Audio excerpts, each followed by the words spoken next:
Bonjour et bienvenue à la vie municipale. Cette semaine à l'émission, nous nous sommes rendus à l'éco-centre de Bois-Châtel et on parle également de travaux routiers qui se déroulent à Saint-Joachim. Bonne émission!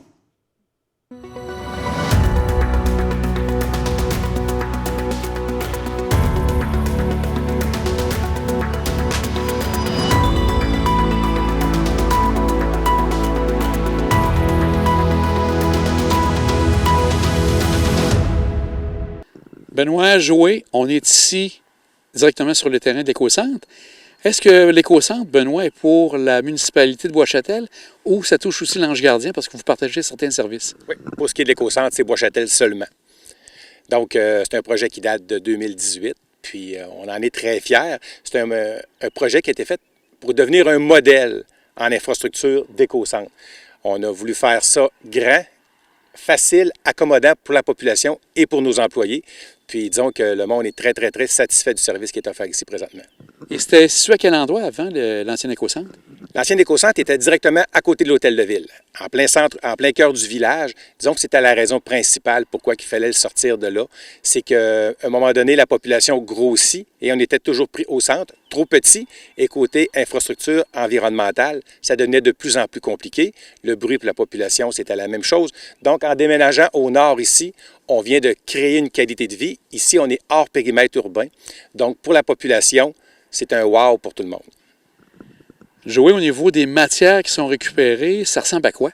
Alors, on récupère l'ensemble des matières qui proviennent du résidentiel, d'une maison. Alors, c'est le bois, le fer, tout ce qui est ferreux, les encombrants également. Là, on parle d'encombrants matelas, un divan et tout ça. Fait qu'on récupère tout ça. Et ces matières-là sont bien sûr envoyées là, chez un recycleur, mais que les matières sont revalorisées jusqu'à 85 %. Aussi, si on regarde, est-ce qu'il y a des moments dans l'année où c'est plus fort ou généralement, il y a quand même un bon débit de ce côté-là ici à Bois-Châtel? Bien sûr, il y a des périodes de pointe. On peut dire que le printemps et l'automne, c'est les périodes de pointe lorsque les gens préparent le terrain pour l'été. Il y a des moments un peu plus tranquilles, comme dans les vacances du mois de juillet, où c'est plus tranquille.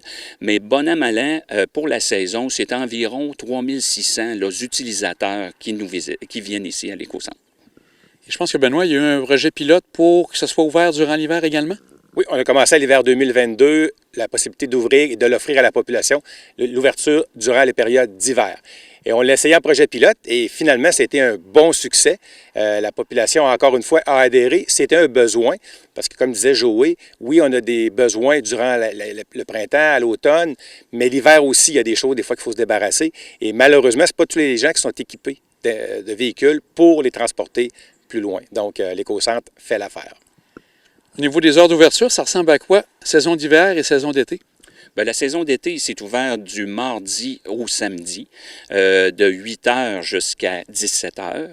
Et ensuite, l'hiver, c'est les jeudis après-midi. Donc, puis l'hiver, ça représente environ un 300 à 400 utilisateurs là, pour la saison hivernale. On parle de combien, je ne sais pas si ça se chiffre en tonnes, quand vous regardez tout ça, est-ce que vous avez des statistiques de ce côté-là? Tout dépendamment des matières. C'est sûr qu'au niveau des encombrants, ça peut représenter un 200 tonnes. Au niveau des matériaux secs, ça peut représenter un 800 tonnes. Donc, c'est selon les matières. Les ferreux, ça peut représenter, les ferreux, c'est en livres, là, mais ça peut représenter un 10 000 livres. Donc, c'est selon les matières. Et aussi, on récupère tout ce qui est vélo, que c'est un organisme là, qui vient récupérer ça. Fait qu'on fait affaire aussi avec des OBNL qui, eux, font ça dans les règles de l'art. Les produits électroniques, que ce soit aussi les appareils avec réfrigérant. On récupère également les pneus. Donc, c'est un ensemble de produits là, qu'on récupère. Donc, selon la catégorie, bien là, les volumes diffèrent beaucoup. Mais les populaires, là, bien sûr, c'est les matériaux secs. Ça, c'est les populaires.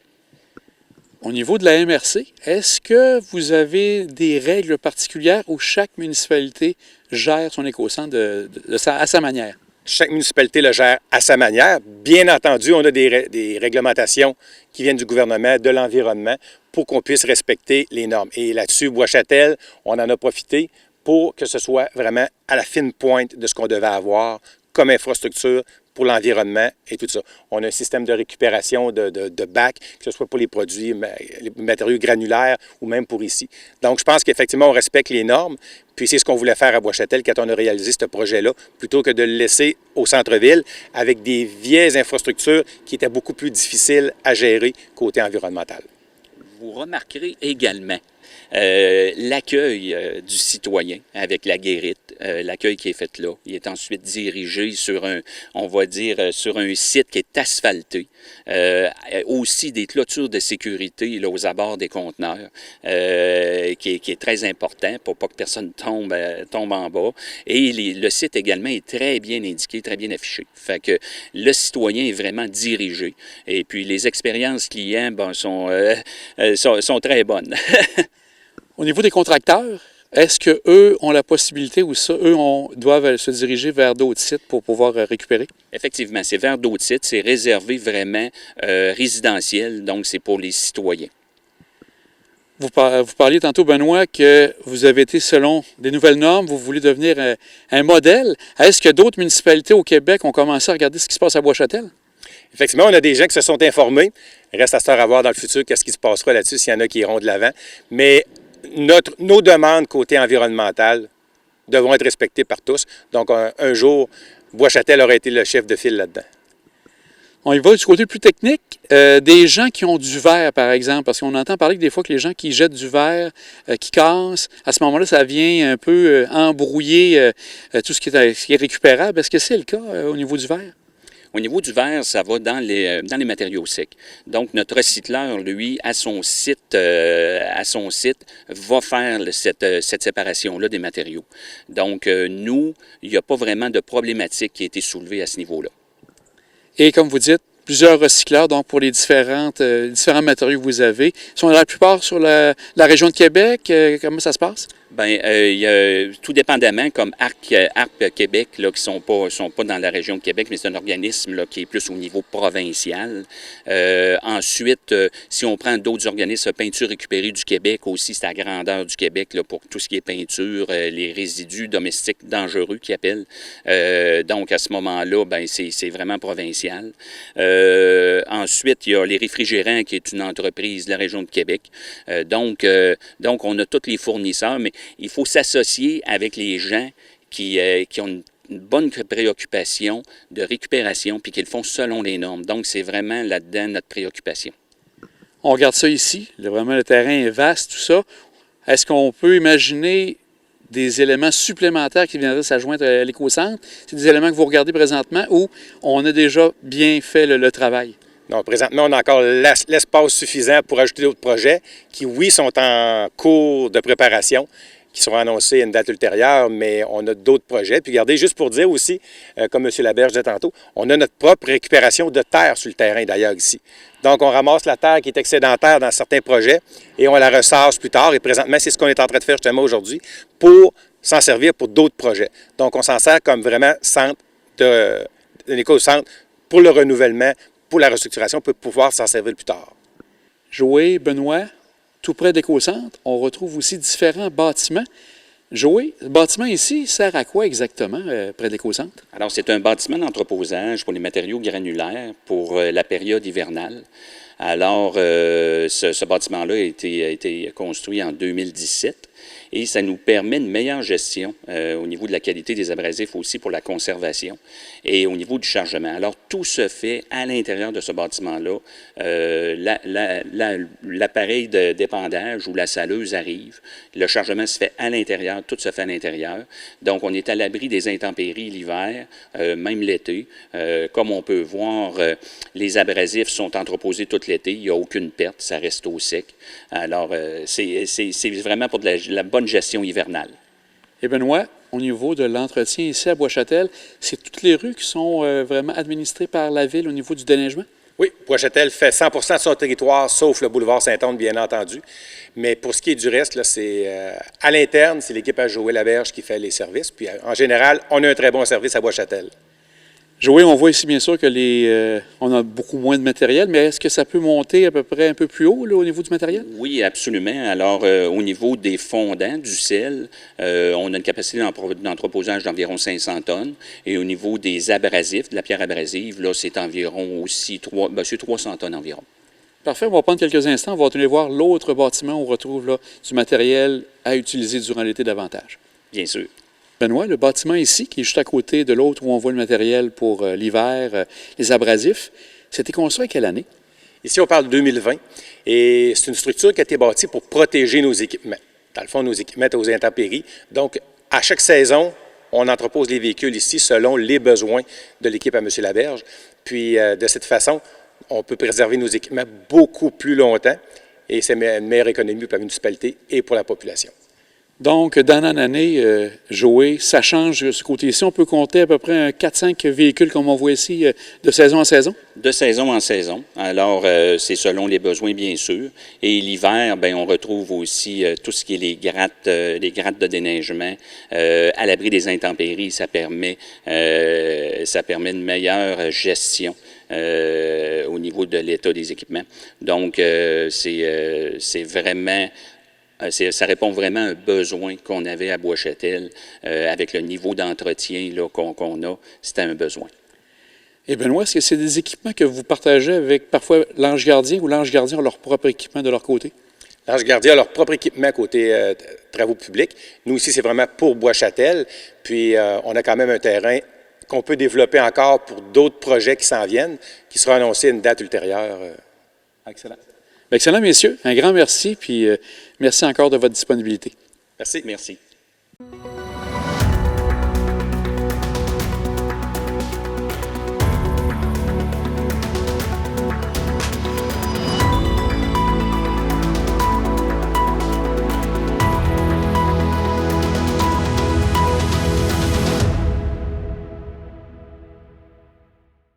Notre système d'aqueduc, qui est en 3 pouces au lieu de 6 pouces, seulement que sur 300 mètres, c'est ce 300 mètres-là qui va être refait, creusé pour changer l'aqueduc, pour le mettre aux normes. Puis avec ça, ça va régulariser la pression. Ça va nous permettre, en plus, il y avait un coffre à l'eau, il y a un coffre à l'eau sur Saint-Louis-de-Gonzague, en haut, qui alimentait le séminaire et le Cap Tourmente. Et avec ça, on va éliminer ce vieux coffre à l'eau-là qui commence à couler. Puis, ils vont venir se raccorder sur le système là, qui va être parfait là, pour le recevoir. Toutes les analyses ont été faites en fonction de ça.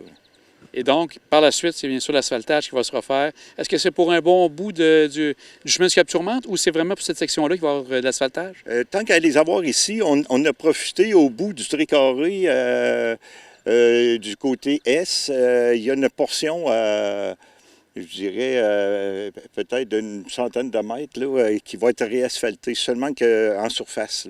Il était émaillonné. Ce qu'on a profité, tant qu'avoir la machinerie et tout, on a une économie d'échelle, si on veut. Là, ouais. Puis est-ce que pour les prochaines années, est-ce qu'il restera encore d'autres travaux? Là, la plus grosse des travaux vont être faits au niveau des routes ici à Saint-Joachim? Oui, pas mal. Avec les années, c'est sûr que c'est planifié pour faire la route des Vieilles-Côtes, là, avec le ministère des Transports, qu'on va avoir de l'aide. Je sais qu'il y a des choses sur la planche à dessin. Là. Parler du ministère des Transports, justement, on est en train de refaire l'asphaltage du côté de la côte de la Miche, entre autres. Des gros travaux qui vont être une bonne partie. Est-ce que ça, vous avez eu un mot à dire ou c'est vraiment le MTQ qui vous a rencontré pour vous dire bien, il va y avoir tels travaux qui vont se faire? C'est vraiment eux autres. Le MTQ, là, il y a des gros travaux dans la côte de la Miche, expressement. Il y a des infrastructures qu'il faut qu'ils soient changées. C'est vraiment très gros quand tu dis qu'ils n'ont jusqu'au mois de novembre. Il faut quand même... la longueur n'est pas si grande que ça, fait que il faut que ce soit... Il y a des travaux assez importants. Là.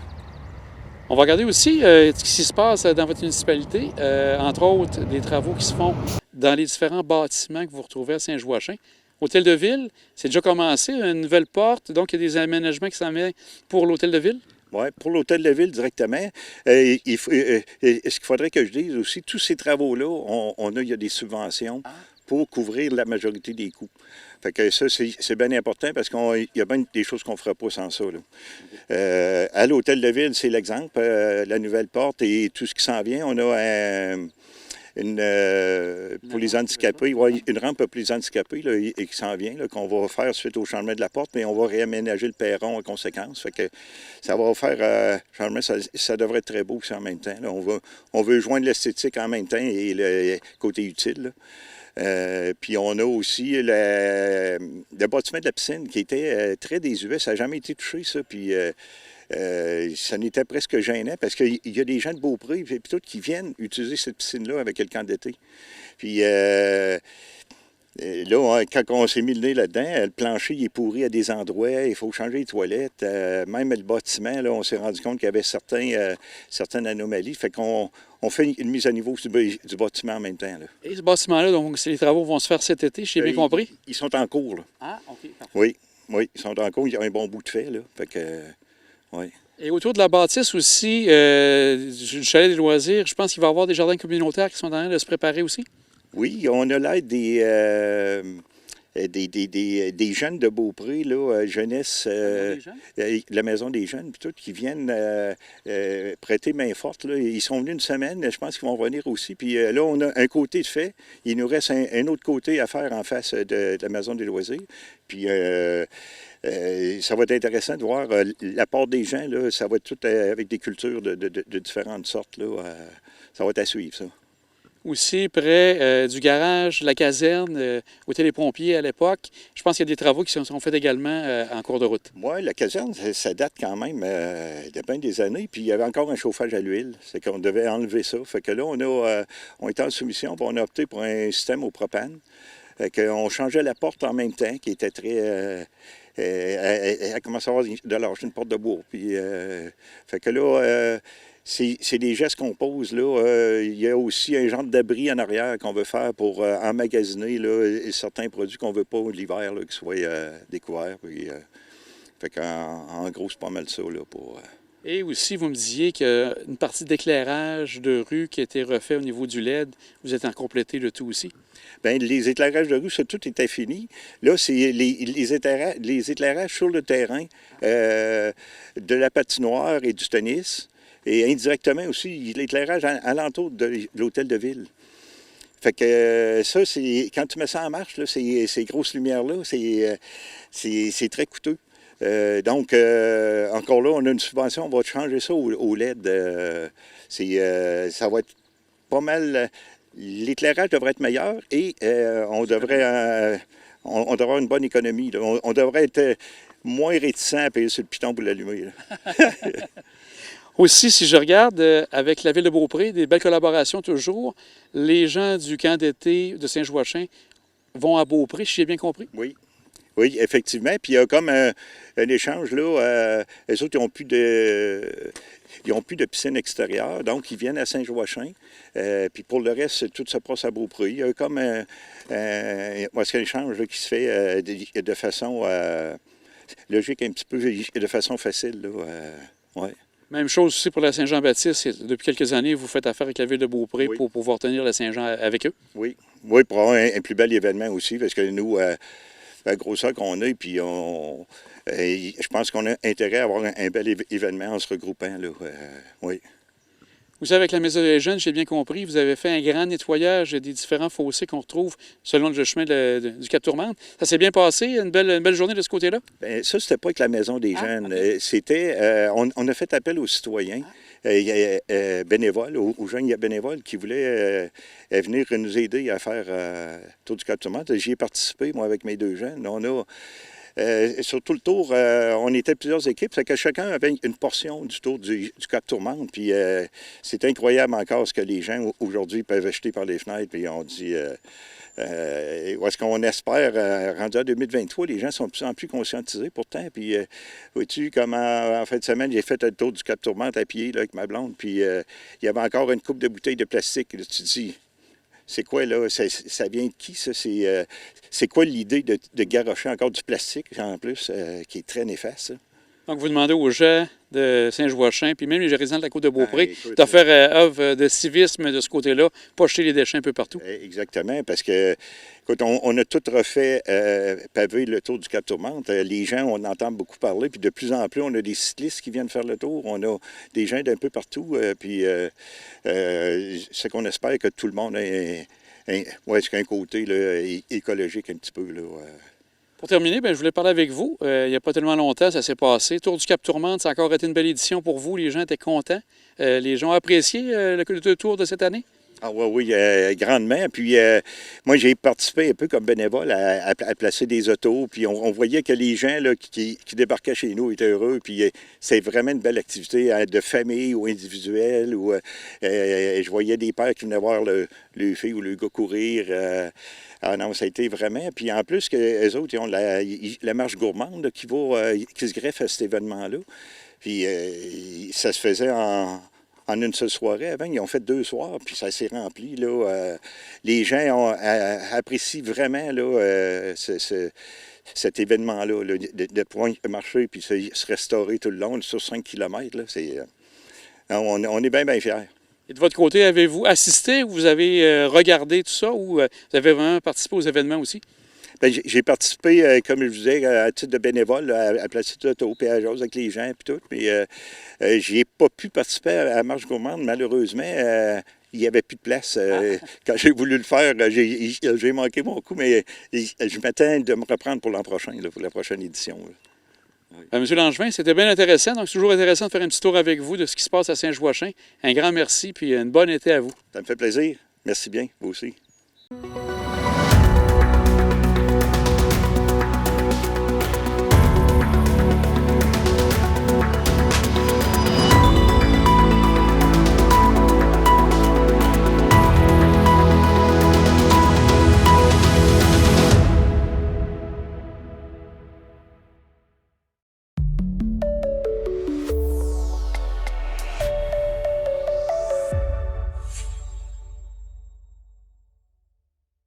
Ah, puis pour mes forces puis mes faiblesses, j'ai pas de bleu d'en face, mais 50 violences psychologiques.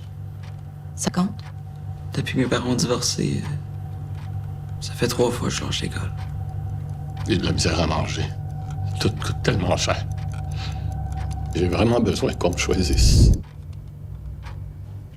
On va vous rappeler. Parce que choisir une cause, c'est en laisser tellement d'autres derrière. Centraide, aide, 215 organismes.